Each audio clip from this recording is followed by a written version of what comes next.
Ito po, nagbabay and sell po ako ng used na mga alloy wheels.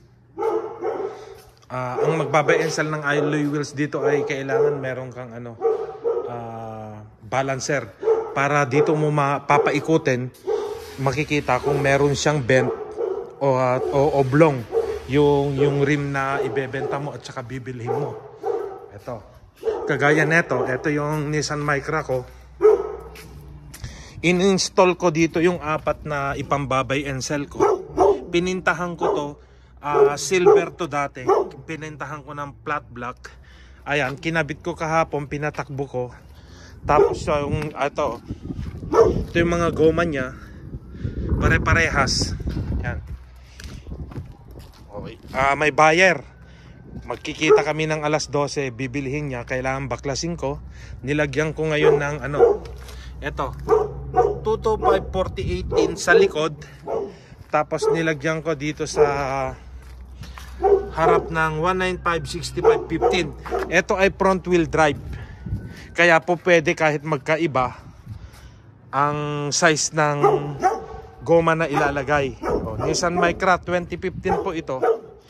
Ganun lang po ka simple magbenta ng used tire, used alloy wheels dito sa Canada. Pero maingat ako magbenta ng goma. Ayan.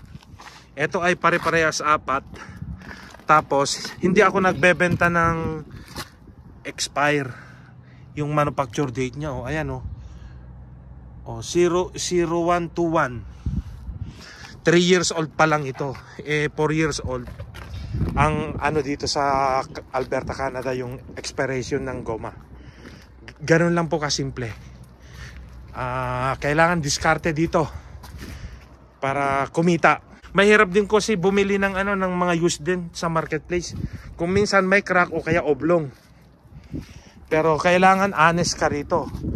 Kung may bebenta man akong ganun, sasabihin ko doon sa description, doon sa ibebenta ko, na meron siyang small bend.